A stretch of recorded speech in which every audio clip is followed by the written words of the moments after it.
जा राधे राधे, जपे जा राधे राधे। ओ राधे अलबेली सरकार, बजे जा राधे राधे। राधे अलबेली सरकार, बजे जा राधे राधे। भजे जा राधे राधे, जपे जा राधे राधे। भजे जा राधे राधे, जपे जा राधे राधे।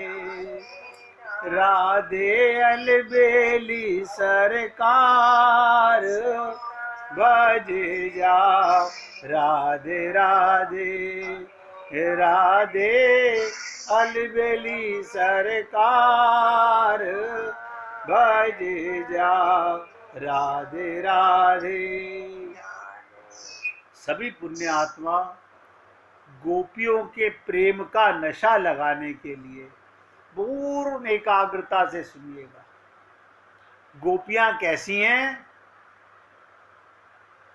जब गोपियों को विरह का भाव होता है, उसकी पीड़ा उन्हें वैसी ही होती है जैसे समुद्र से निकला हुआ जहर खाने के लिए पीड़ा उदय होती है। अगर आपको कोई जहर खाने को दे, ऐसी पीड़ा भगवान के ना मिलने की होती है। जब कृष्ण के मिलन का भाव आता है तो लगता है जैसे उनका सर्वांग अमृत में सींच गया हो। उनके हृदय में नंद नंदन श्याम सुंदर के प्रति प्रीति जगी जाती है। उसी को पता चलता है कि प्रेम कैसा आड़ा तिरछा होता है और आड़ा टेढ़ा होने पर कितना मीठा होता है। एक ओर तो ये कांटे की तरह गड़ता है और दूसरी ओर उसका गड़ना मीठा लगता है। आप बताइए, किसी को कांटा चुभे अच्छा लगता है? आप बताओ, किसी को कांटा चुभे अच्छा लगता है? आप कहोगे नहीं। लेकिन गोपियों को ये विरह वेदना, ये दर्द मीठा लगता है।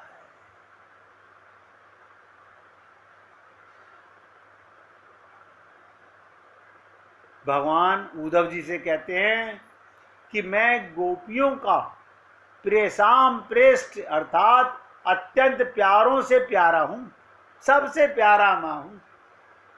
Good better best. देखो, इसका प्रश्न भागवत में उठाया गया। राजा परीक्षित ने सुखदेव जी से पूछा था, सब लोग कृष्ण से इतना प्रेम क्यों करते हैं, हम क्यों नहीं करते? आप सोचो। क्योंकि आपको अभी अपना पता नहीं है। देखो कितनी विचित्र चीज है। हमने इतने मकान, इतनी दुकान, इतना परिवार, इतने बच्चों की शादियां, सब कूड़ा करकट काम कर लिया और हमें ये नहीं पता हम कौन है। सोचिएगा कैसा बड़ा अंधकार में जीवन है हमारा। हम यही नहीं जानते हम कौन है। तो परीक्षित ने पूछा था कि सब लोग कृष्ण से इतना प्रेम क्यों करते हैं?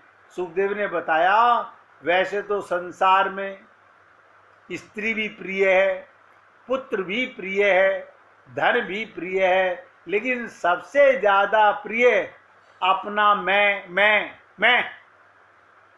एक देवी जी ने हमें कहा था एक दिन, अभी 3-4 दिन पहले, सबसे ज्यादा प्रेम मैं से होता है। मैं माने क्या मानते हो? शरीर। देखो कमाल की चीज, मिट्टी के शरीर से, अपने शरीर से सबसे ज्यादा प्रेम होता है।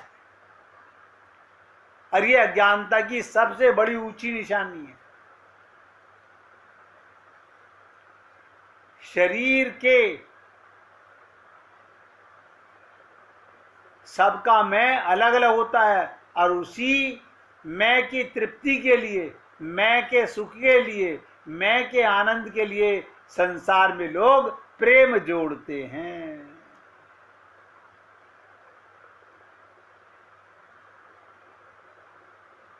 हम अपने शरीर के सुख के लिए सब कुछ करने को तैयार हैं। क्या कारण? हमें असली मैं का पता नहीं ना।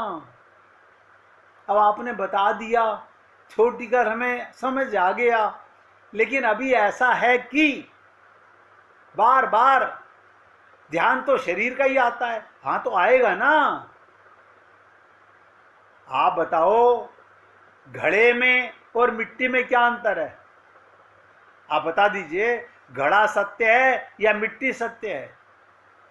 आप कहोगे दिख तो घड़ा रहा है, सत्य तो मिट्टी है, मिट्टी से घड़ा बना है, घड़ा मिट्टी बनेगा। अब आप इस मिट्टी के शरीर से प्रेम अपने आप को तोलते हो कि मैं ये शरीर हूं, मुर्दे को स्वयं मानते हो अपने आप को। इतना आसान नहीं है मगर कठिन भी नहीं है।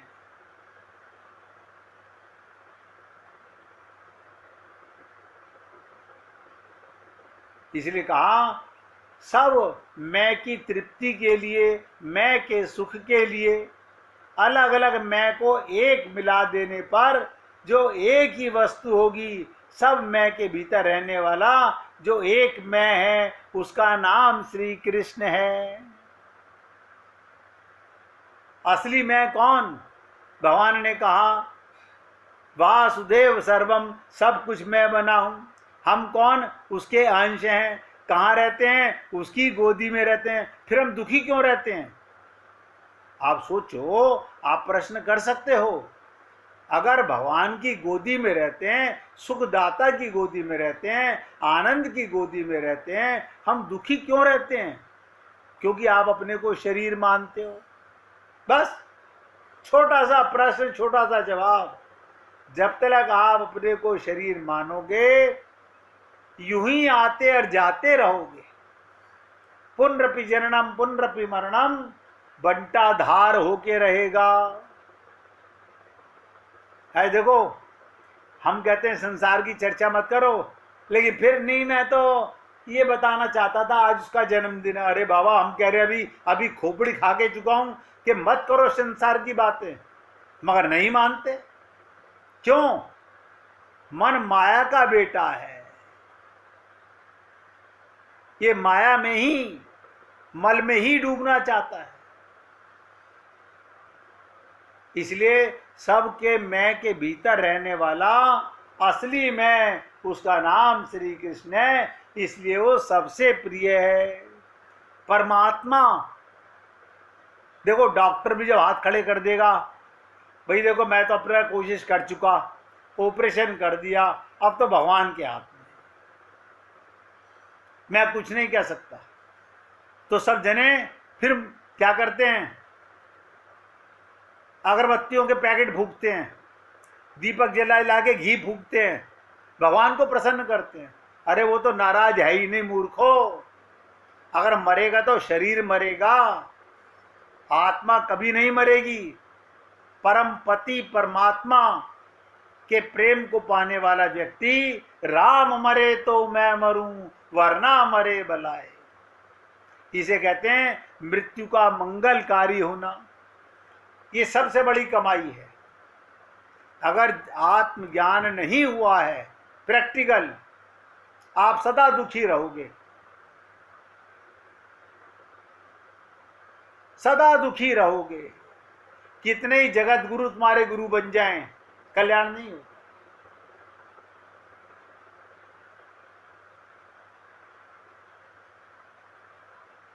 अपने को सुख देते हैं इसलिए सब प्यारे लगते हैं। बोले बाबा अपनापन तो छोटा छोटा है, तो सब अपनों को अपना, उसका नाम श्री कृष्ण है।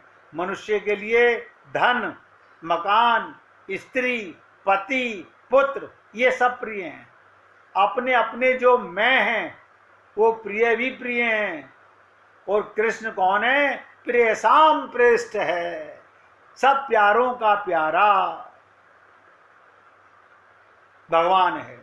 उसी कृष्ण के लिए गोपियां बिहल होती हैं।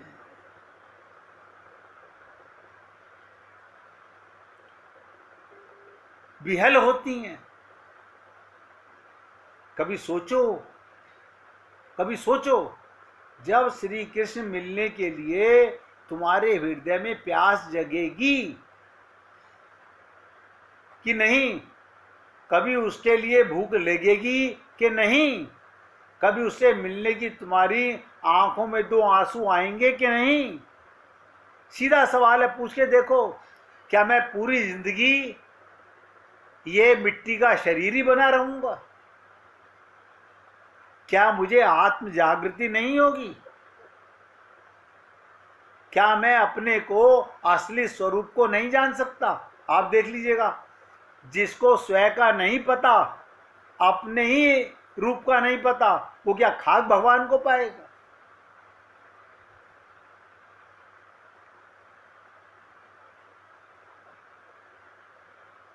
इसलिए उससे मिलने की तुम्हारी आंख में दो आंसू, सीधा सवाल, बेटे के लिए रोते हो, पति के लिए रोते हो, पत्नी के लिए रोते हो, माँ बाप के लिए रोते हो, सास ससुर के लिए रोते हो, भाई भतीजों के लिए रोते हो, और तो और इस मिट्टी के घरौंदों के लिए रोते हो। अब आज बताने जा रहा हूं, अंडरलाइन करके नोट कर लेना।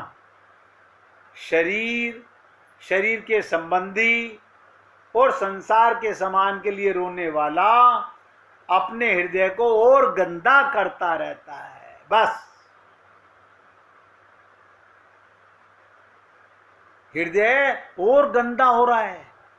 क्यों? अपने बेटे से प्यार करना क्या पाप है? नहीं, पाप नहीं है। अभी तो आपने कहा, मैंने साथ में कुछ और भी कहा, उसमें भगवान को देख लो, फिर पाप नहीं है। उसे भगवान का ऐसे कैसे मान लें? उसको मानेंगे तो फिर तो नौकर में भी भगवान को देखना पड़ेगा। ये तो है, ये तो है। जित देखूं तित श्याम मई है, सिया राम मैं सब जग जानी। सब में भगवान को देखो। कल्याण का मार्ग इतना सरल है, कुछ नहीं करना भगवान को पाने के लिए। भगवान को पाने के लिए कुछ नहीं करना। क्या करना है? मन शुद्ध करना है, आईना शुद्ध करना है। आईना शुद्ध का, हम तो अपने बाथरूम का रोज आईना साफ करते हैं, अपने बेडरूम का रोज आईना साफ करते हैं।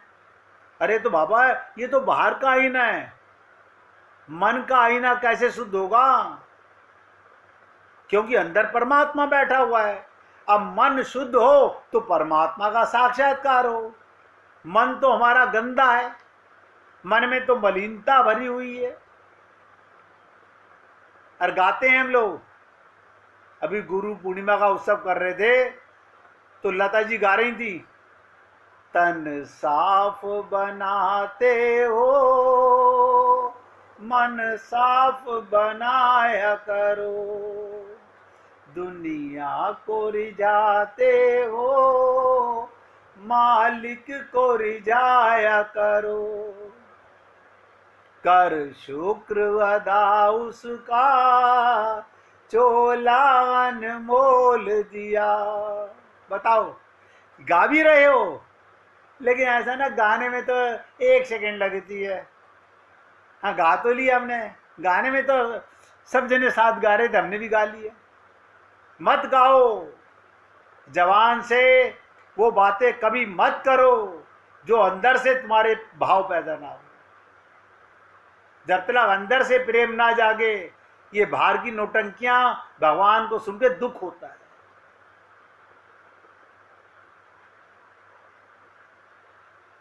इसलिए हे पुण्य आत्माओं, भगवत प्राप्ति कभी कठिन नहीं थी। बड़े भाग्य मानुष तन पाओ, भगवान की कृपा हो चुकी है। आप समझ गए? शरीर के लिए रोए, परिवार के लिए रोए, संसार के लिए रोए, हृदय और गंदा होगा। पहले ही गंदा था और गंदा होगा। संसार की प्राप्ति के लिए रोते रहे और ईश्वर प्राप्ति के लिए 2 बूंद आंसू भी तुमसे खर्च नहीं हुए। यही जो प्यास है, यही देने वाली गोपी है।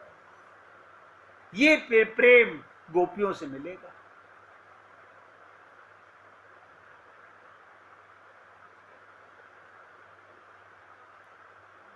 इसी से कहते हैं कि गोपी से प्रेम करो, भक्तों से प्रेम करो। देखो ध्यान से सुनो, भक्त कोई जमादार के शरीर में क्यों ना हो, उससे प्रेम करो। और कोई ब्राह्मण के शरीर में हो, माया लंपट हो, उसको धिक्कार दो, छोड़ दो। खुल के बोल रहा हूं।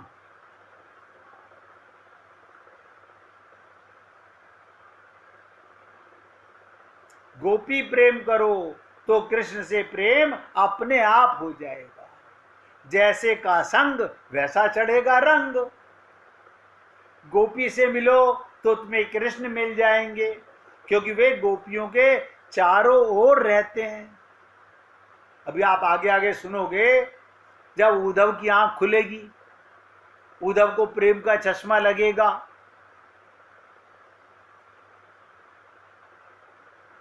एक बार उस प्यास को, उस रस को हृदय में आने दो मेरे भाई। बस एक बार अगर तुम असली प्रेम के रसिक बन गए,